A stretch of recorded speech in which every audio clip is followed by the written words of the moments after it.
Hello, beautiful people. Welcome back to my channel.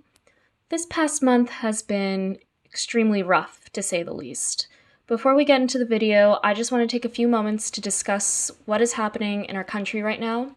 And as much as I would like to think that I'm on the correct side of this whole thing, I know that I still have a long way to go. So lately, I've been donating to different organizations that support the Black Lives Matter movement. I've been trying to educate myself on how to be an ally and more supportive and help break down the system that has allowed oppression for basically hundreds of years. I have put several links in the description to different Black Lives Matter organizations that you can donate to, as well as several links to Black-owned businesses and content from Black creators that you can check out. Please don't be complicit, don't be neutral, and don't be racist. Alright, back to the video. This month's bullet journal theme is honeycomb. At first, I was thinking about going for a bee theme, but then I realized that I could really squeeze a lot of use out of the hexagon shape.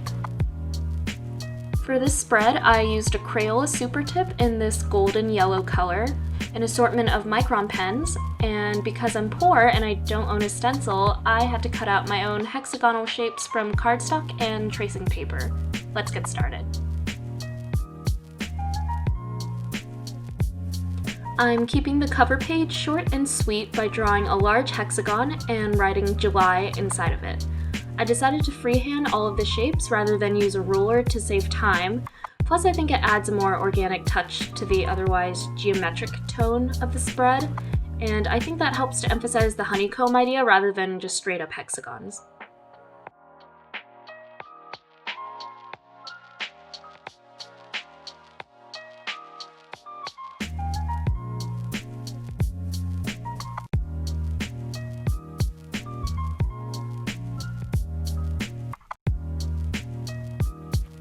Alright, let me tell you, I had so much fun with this calendar.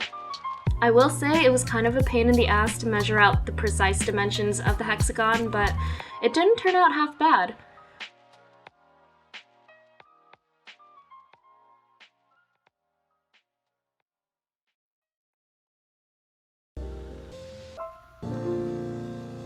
Don't be afraid.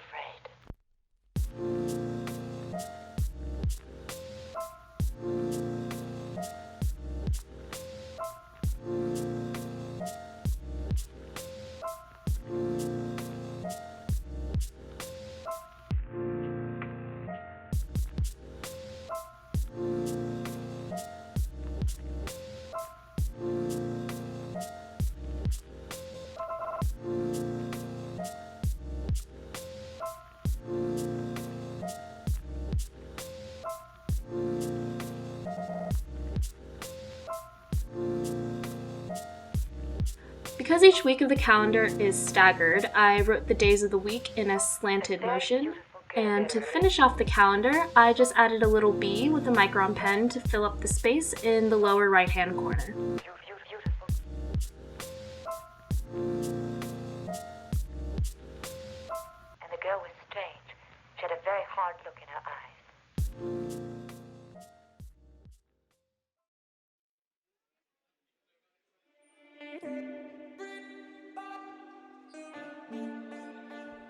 On to the habit tracker.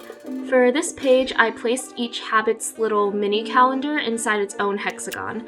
Unlike the calendar page, I had the flat side face of the hexagon facing up so that it would line up straight vertically.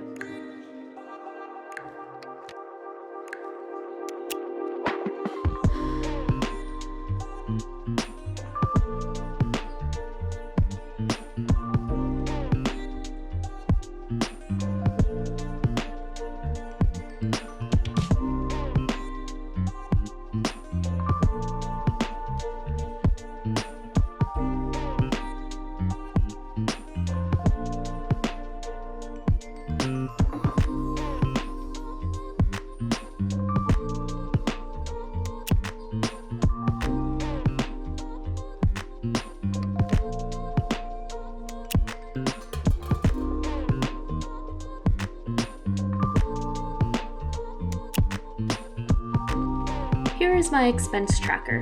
I staggered the hexagons in a zigzag motion as you go across the page and have each shape hold its own letter inside.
Alrighty, my goals page. I thought it'd be a fun opportunity to use the hexagons as corner ornamentation, and then I just wrote the header in that space that the curve makes.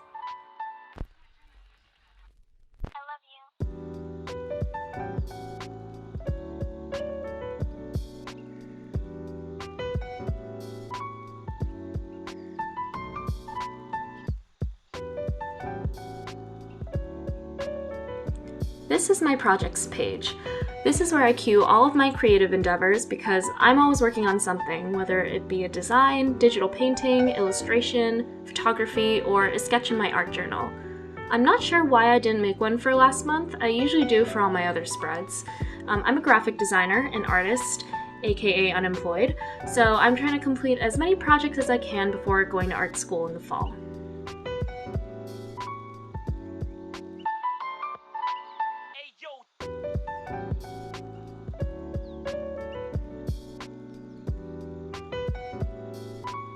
Here is my mood/aesthetic page, which I created by staggering large cropped hexagons.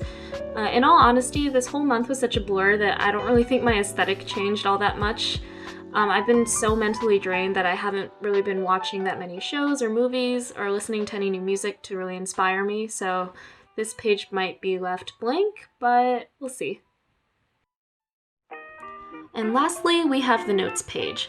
I used the same header style that I did with the expense tracker, but this time I made a border that went around the sides and bottom of the page to have a differentiating factor.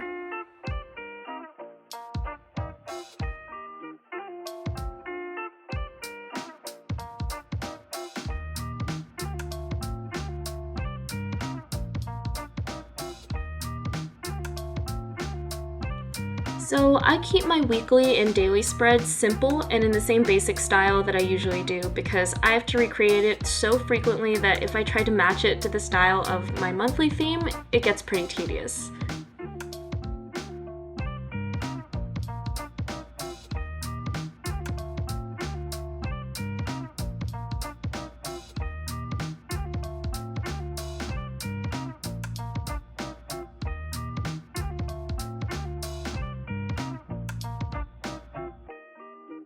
But if this brings you just a little closer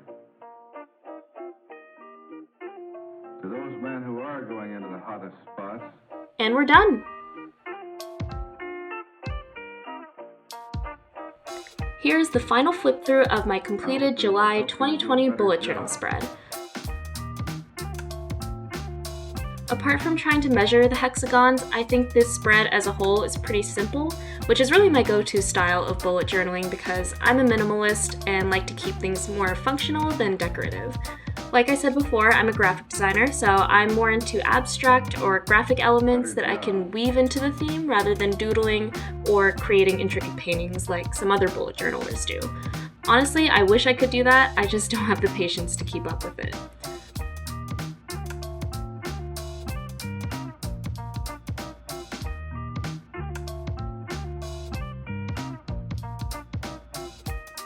All in all, this was probably one of the most fun spreads I've ever done, and it was kind of satisfying to see that the color of this month's spread matches the color of my bullet journal. Thank you so much for watching, please like and subscribe, and I'll see you in the next one. Bye!